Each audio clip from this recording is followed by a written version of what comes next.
Hello student, कैसे हो आप सभी। मैं उम्मीद करता हूँ कि आप सब बढ़िया होंगे। मैं केतन आप सभी का DICS के यूट्यूब के यूपीएससी के चैनल पे आप सभी का हार्दिक स्वागत करता हूँ। चलिए, तो जैसे आपको पता होगा कि हम लोगों ने एक नया इनिशिएटिव शुरू किया है कि उसके अंदर जो यूपीएससी के PYQs हैं उनको हम यहाँ पे देखते हैं, समझते हैं और उसके रेफरेंस क्या था, यूपीएस ने पूछा क्यों, यहाँ कहाँ से पूछा और कैसे पूछा, कॉन्सेप्चुअल था या फैक्चुअल था।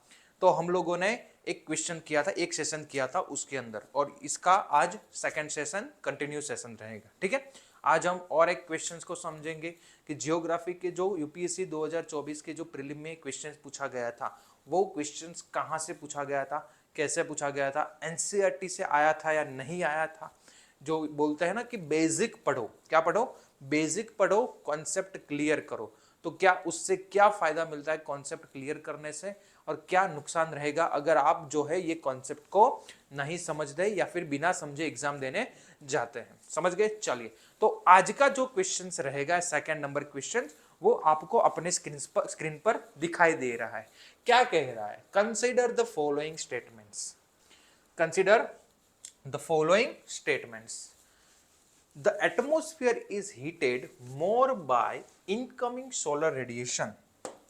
The atmosphere is heated more by incoming solar radiation than by terrestrial radiation. तो यहाँ पे मुझे दो वर्ड मिल रहे हैं। एक तो ऐसा मिल रहा है कि सोलर रेडिएशन की बात कुछ हो रही है, और दूसरा मिल रहा है टेरेस्ट्रियल रेडिएशन, और एक हो रहा है द एटमॉस्फेयर की हीट, यानी कि हीट और कूलिंग, किसके हीटिंग और कूलिंग की बात हो रही है, एटमॉस्फेयर की हो रही है। तो यहाँ पे तो मुझे इतना पता चला कि एटमॉस्फेयर के जो हीटिंग और कूलिंग वाला जो कॉन्सेप्ट है वो यहाँ पे लगेगा। समझ गए। चलिए, इतना तो मुझे समझ में आ रहा है। स्टेटमेंट 2 क्या कह रहा है। Statement 2, carbon dioxide and other greenhouse gases in the atmosphere are good absorbers of long wave radiation, which one of the following is correct. क्या दोनों सही है। दूसरा स्टेटमेंट क्या कह रहा है, दूसरा स्टेटमेंट ये कह रहा है कि CO2 जो अपने आप में पता होना चाहिए कि क्या है, ग्रीन हाउस गैसेस है। तो जो CO2 है जो अपने आप में ग्रीन हाउस गैस है, वो कौन से रेडिएशन की बात कर रहा है, long wave radiation. Long wave radiation की बात कर रहा है। तो जो आपका CO2 और ग्रीन हाउस गैस है वो लॉन्ग वेव रेडिएशन को ज्यादा एब्जॉर्ब करते हैं, ऐसा दूसरा स्टेटमेंट मुझे ये कह रहा है। इतना समझ गए।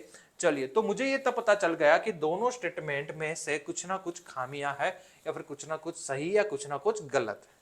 अगर आपका कॉन्सेप्ट सही है तो क्या आंसर हम देखें तो क्या both the statement are correct, both the statement correct और नॉट एक्सप्लेन्ड, या फिर first incorrect, first correct, second incorrect, या फिर second is incorrect and first is incorrect and second is correct. कौन सा आंसर सही है। चलो, तो पहले तो जितने भी स्टूडेंट्स हमारे साथ जुड़े हुए हैं उन्होंने अगर मेरा लास्ट वाला सेशन नहीं देखा है तो सबसे पहले वो वाला सेशन आप कंप्लीट करो, क्योंकि उस सेशन के अंदर मैंने थोड़ी सी टर्मिनोलॉजी सिखाई थी। ठीक है, चलिए, तो अब पहले तो ये देखते हैं कि ये क्वेश्चन का रेफरेंस क्या था, कौन से रेफरेंस या कहां से ये क्वेश्चन जो है वो यूपीएससी ने 2024 के प्रीलिम में पूछा था। यूपीएससी ने 2024 वाली जो प्रीलिम थी उनमें कहां मिलता है ये क्वेश्चन, कहां से मिलेगा। चलिए आगे बढ़ते हैं। आपको ये क्वेश्चंस यहां से मिलेगा,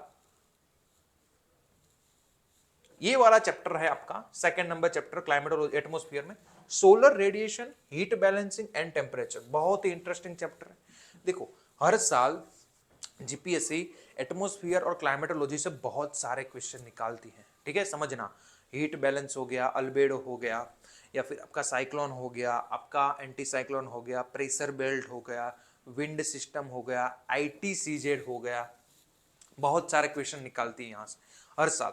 टेम्परेचर का रोल क्या है, फैक्टर्स क्या है। ठीक है, तो इसमें से एक टॉपिक आपका होगा heating and cooling of atmosphere. कौन सा है, heating and cooling of atmosphere. तो मैंने लास्ट सेशन में बताया था कि हीटिंग या फिर कूलिंग या फिर हीट जो एक्सचेंज होती है, हीट जो ट्रांसफर होती है, समझना, हीट क्या होती है, ट्रांसफर होती है।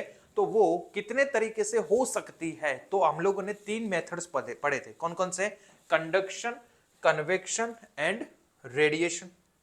कौन कौन से थे, कंडक्शन, कन्वेक्शन एंड रेडिएशन। ये आपको सामने दिख रहे होंगे। तो जो स्टूडेंट्स हमारे साथ पहली बार जुड़े तो मैं उससे गुजारिश करता हूं कि पहले वो फर्स्ट वाला लेक्चर हम देख के आओ। रेडिएशन का मतलब क्या था, हीट ट्रांसफर कैसे होगी।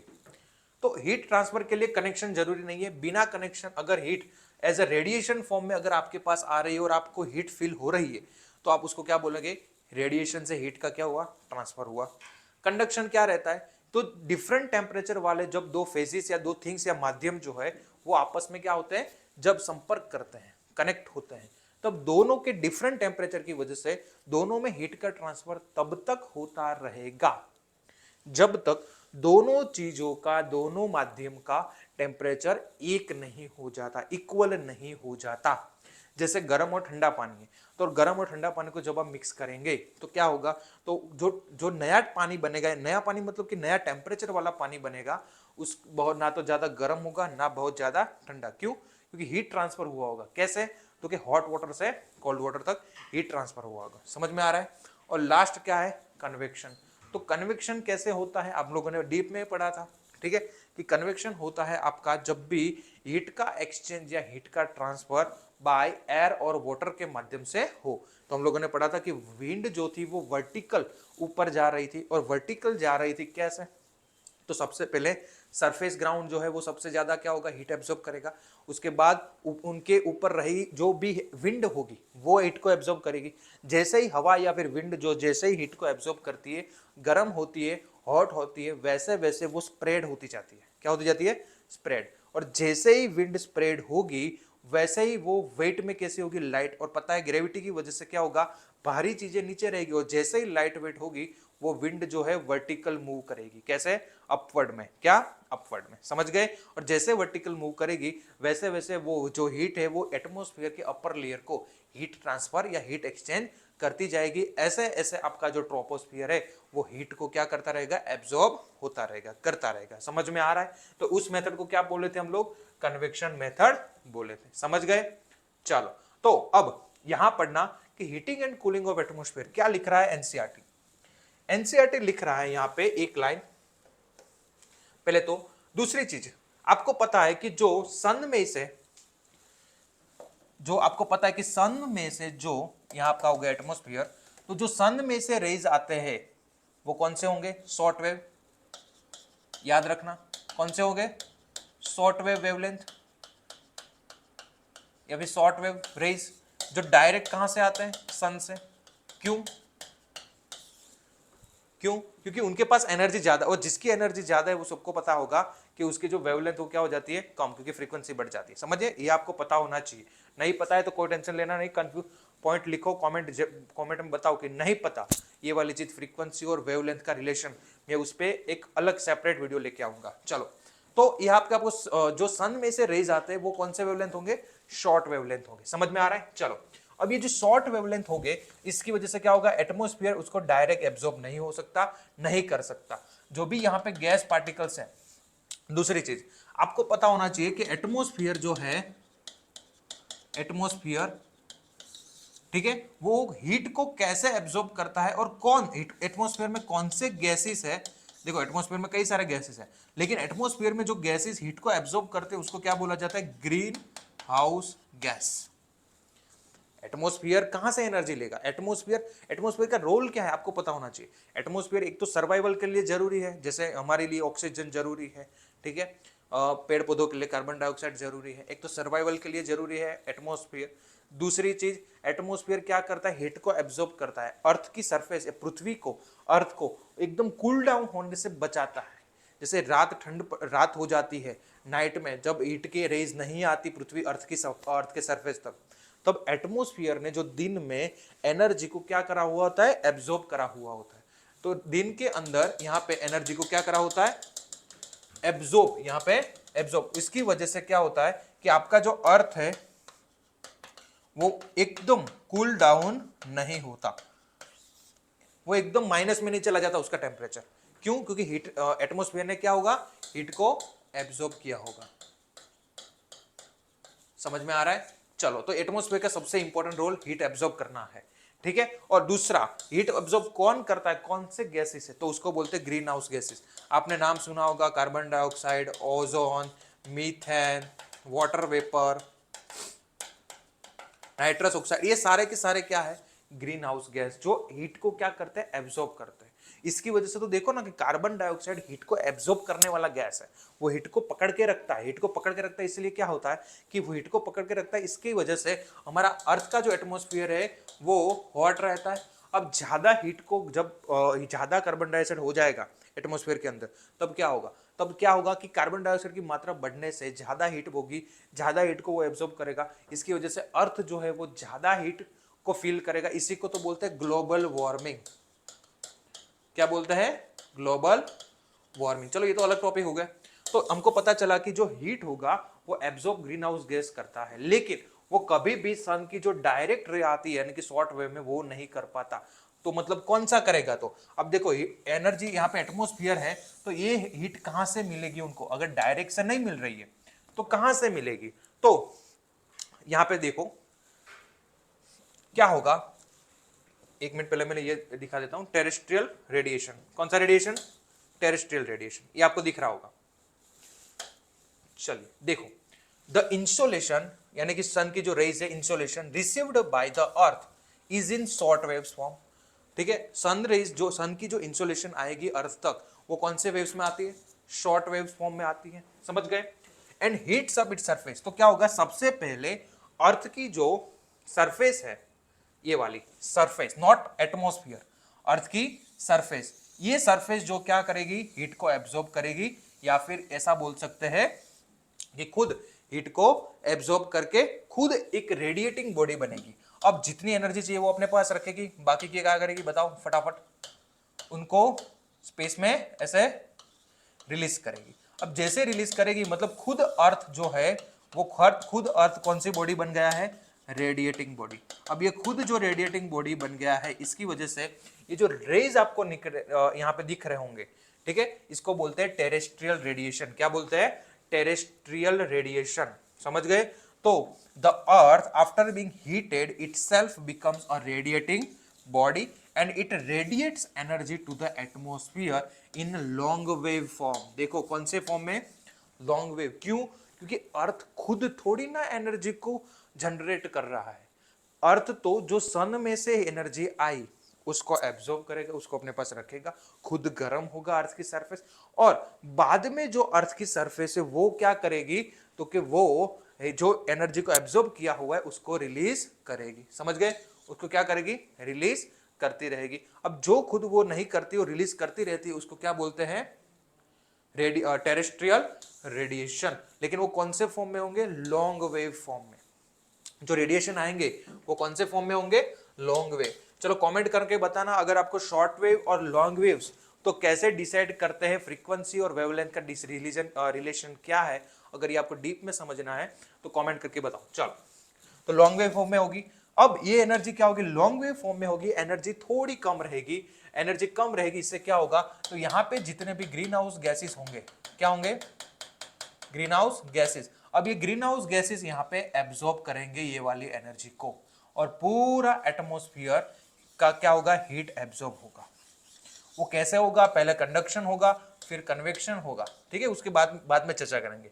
तो ये यहाँ पे होगा आपका पूरा हीट एब्जॉर्ब, किसके द्वारा, बाय ग्रीन हाउस गैसेस के द्वारा। समझ गए, ग्रीन हाउस गैसेस के द्वारा। This energy heats up atmosphere from below. This process known as terrestrial radiation. The long wave radiation is absorbed by the atmosphere gases, particularly by CO2. देखो कौन सा gas, क्योंकि CO2 अपने आप में green house gas है, और सबसे इंपॉर्टेंट क्योंकि एनर्जी को वो ज्यादा होल्ड कर सकता है। CO2 बहुत खतरनाक, एनर्जी को ज्यादा एब्जॉर्ब करता है। And other green house gases. Thus, the atmosphere is indirectly heated by the Earth's radiation. Atmosphere cannot heated by the sun rays directed. मतलब कि डायरेक्ट सन रेज जो आते हैं अर्थ पे और एटमॉस्फेयर से, वो सन में से डायरेक्ट एटमॉस्फेयर कभी भी हीट को एब्जॉर्ब नहीं करता। ये बात याद रख लेना। तो एटमॉस्फेयर कैसे हीट होता है? तो एटमॉस्फेयर हीट होता है by long wave form, sorry by long wave radiation, and its radiation is generated by earth, it's called a terrestrial radiation. कौन से होंगे? लॉन्ग वेव फॉर्म में होंगे। कौन से फॉर्म में? लॉन्ग वेव फॉर्म में। पता चला? तो ये से आपका जो एटमॉस्फेयर है वो क्या होता है? तो एटमॉस्फेयर जो है वो हीट को क्या करता है? एब्जॉर्ब करता है। पता चल रहा है आपको? पता चल रहा है? चलिए, अच्छी बात है। आगे अब heating and cooling of atmosphere, ये वाला देखते हैं हम लोग, ठीक है? कैसे हीटिंग और कूलिंग होता है हम लोग अब आपको पता चलेगा, यहां से स्टेटमेंट निकलेंगे। आपका कॉन्सेप्ट क्लियर हो चुका है। अब आगे देखते हैं। There are different ways of heating and cooling of the atmosphere. First आपको पता है, the earth after being heated by insulation transmits the heat to the atmosphere layer near to the earth in long wave form. The air in contact with the land gets heated slowly and upper layers in contact with the lower layer also get heated. This process is called conduction. अभी हमने पढ़ा था, क्या पढ़ा था? ये conduction क्या है? तो कंडक्शन का मतलब क्या होगा कि सबसे पहले ये आपकी होगी अर्थ की सरफेस। बताओ ये कौन से वेव से? Short wave forms. कहां से आए? सन रेज में से, इंसोलेशन, सन इंसोलेशन। अब ये जो सन इंसोलेशन है कौन से फॉर्म में होंगे? शॉर्ट वेव में। अब बताओ क्या होगा? अब सन ये जो अर्थ की जो सरफेस है वो हीट को क्या एब्जॉर्ब करेगी। अब इसके पास खुद का कुछ टेम्परेचर आ जाएगा। अब इस पर क्या होगी? कोई एयर होगी जो मूव करती होगी, या फिर एयर होती रहेगी। अब दोनों के बीच में ये क्या हो गया? कनेक्शन हो गया। मतलब दोनों एक आपस में क्या हो गई? जुड़ गई। जुड़ नहीं बोल सकते, लेकिन टच हो गई। तो दोनों आपस में कांटेक्ट में है। कौन सा है? कांटेक्ट में है। अब जैसे ये दोनों कांटेक्ट में है वैसे ही क्या होगा? तो जी अर्थ और दोनों का टेम्परेचर अलग अलग होगा सरफेस का। तो मैंने क्या बताया था कंडक्शन में? कंडक्शन मतलब कि क्या? जब दो डिफरेंट चीजों को एक साथ कांटेक्ट में लाया जाए तब दोनों चीजों का टेम्परेचर हीट ट्रांसफर तब तक होता रहेगा जब दोनों का इक्वल टेम्परेचर ना हो जाए। कौन सा टेम्परेचर ना हो जाए? इक्वल टेम्परेचर ना हो जाए। मान लो कि इसका भी 50 डिग्री सेल्सियस समथिंग है, तो इसका भी कितना होना हो सकता है? 50 डिग्री सेल्सियस। और ऐसे जब पहला फर्स्ट लेयर, यानी कि most important, the first layer of atmosphere are heated, first layer of atmosphere are heated by कौन सी method? Conduction method. Most important. तो मतलब कि पहले कौन से मध्यम कौन से फेज से हीट को एटमॉस्फेयर हीट को एब्जॉर्ब करेगा? Conduction method. अब जैसे ही ये वाला पोर्शन क्या होगा? ये विंड हीट को एब्जॉर्ब करेगी, स्प्रेड होगी, स्प्रेड होगी, इसके बाद क्या होगा? तो ये लाइट वेट हो जाएगी। जैसे ही लाइट वेट होगी ये क्या होगा? वर्टिकल मूव करेगी। और जैसे ही वर्टिकल मूव करेगी तो इसके पास खुद की कोई टेम्परेचर है, हीट है, और ये अपर लेयर को क्या करती जाएगी? हीट ट्रांसफर करती जाएगी, ऐसा ऐसे। और ये कौन सा मेथड हुआ? Convection method. तो जो हीट एक्सचेंज हुई है, हीट ट्रांसफर हुई in the upper layer of atmosphere, वो कौन से मेथड से हुई? कन्वेक्शन। तो आपको इतना याद रखना है कि जो फर्स्ट लेयर होगा एटमॉस्फेयर में, फर्स्ट लेयर होगा वो कौन से मेथड से होगा? तो वो आपका होगा कंडक्शन मेथड से। लेकिन जो अपर लेयर रहेगा, कौन सा लेयर ऑफ द एटमॉस्फेयर, वो कौन से मेथड से होगा? कन्वेक्शन मेथड से। और ऐसे पूरा हीट जो है एटमॉस्फेयर है वो हीट को एब्जॉर्ब करती है या फिर हीट का ट्रांसफर होता है। समझ गए? चलो यहां तक आपको पता चल गया। Conduction takes place when two bodies of unequal temperature are in contact with one another. There is a flow of energy from the warmer to cooler body. आपको पता चल गया। The transfer of heat continues until both the bodies attain the same temperature. आपको ये भी पता चल गया। Conduction is important in heating the lower layer of the atmosphere. Most important क्या हो गया? Conduction is important is heating the lower layer of the atmosphere. आपको सब पता चल गया कि सबसे पहला जो लेयर होगा वो कैसे होगा? कंडक्शन से। आगे the air in contact with the earth rises vertically on heating in the form of current and further transmit the heat of the atmosphere. This process of vertical heating of the atmosphere is known as convection. हम लोगों ने पढ़ लिया कि जैसे ही heat क्या होगी? ज्यादा एनर्जी को एब्जॉर्ब करेगी, वो लाइट वेट होगी, लाइट वेट होगी तो क्या जाएगी? वर्टिकल मूवमेंट, ऊपर जाएगी, ऊपर जाएगी। जैसे ही ऊपर जाएगी अपर लेवल वाले जो एटमॉस्फेयर है उनको क्या करेगी? हीट ट्रांसफर करेगी। उस मेथड को क्या बोलेंगे? Convection. The connected transfer to the energy is confined only to the troposphere. अब ये यहां से एक नया टॉपिक आपका स्टार्ट हो जाएगा, न्यू टॉपिक, जिसकी हम लोग डिस्कशन कहां करेंगे? ट्रोपोस्फियर या डीप में करेंगे, समझ गए, जिसमें हम लेफ्ट रेट पढ़ते हैं और वैसे पढ़ते हैं कि थिकनेस कैसी है ट्रोपोस्फियर की, समझ गए। तो आपको कंडक्शन कन्वेक्शन पता चल गया, और हीट जो है एटमॉस्फेयर कैसे हीट को एब्जॉर्ब करता है या फिर हीट को ट्रांसफर करता है ये भी पता चल गया। तो अब वापस हम लोग क्वेश्चन पे आते हैं। क्या कह रहा है क्वेश्चन, देखो फिर से क्या कह रहा है, the atmosphere is heated more by incoming solar radiation than by terrestrial radiation. ये तो गलत हो गया ना, एटमॉस्फेयर तो किससे हीट करता है ज्यादा, टेरेस्ट्रियल से करता है। और टेरेस्ट्रियल कहां से आते हैं बताओ, टेरेस्ट्रियल कहां से आते हैं, बाय अर्थ। कौन से फॉर्म में होंगे, लॉन्ग वेव में। The atmosphere is heated more by incoming solar radiation than by terrestrial, ये तो गलत हो गया, समझ गए। Second statement, CO2 and other greenhouse gases in the atmosphere are good absorbers of long wave radiation। पक्का सही है, आपको पता चल गया होगा अभी तक कि देखो CO2 and other green gases है वो हीट में एटमॉस्फेयर में हीट को क्या करते हैं, एब्जॉर्ब करते हैं। लेकिन कौन से वेव्स को कर सकते हैं, लॉन्ग वेव फॉर्म में जो रेडिएशन आते हैं उनको, और लॉन्ग वेव कहां से आते हैं, टेरेस्ट्रियल से। तो लॉन्ग वेव फॉर्म रेडिएशन, तो दूसरा सही है, यानी कि statement 1 is incorrect and statement 2 is correct, समझ गए। तो ये था आपका दूसरा कॉन्सेप्ट। पता चला होगा आपको कि देखो बेसिक चीजें आपको पता होनी चाहिए और कॉन्सेप्ट आपको अच्छे से पता होने चाहिए, तो आपका यूपीएससी के प्रीलिम में इतना आपको डिफिकल्ट नहीं लगेगा, समझ गए, पता चला। अगर कुछ भी डाउट हो तो आप कमेंट करके बता सकते हैं, ठीक है। चलिए मिलते हैं नेक्स्ट सेशन के अंदर, नेक्स्ट क्वेश्चन के साथ, नेक्स्ट कॉन्सेप्ट के साथ। तब तक जितने भी स्टूडेंट्स यहाँ पे है सभी लोगों का मैं थैंक यू करता हूँ।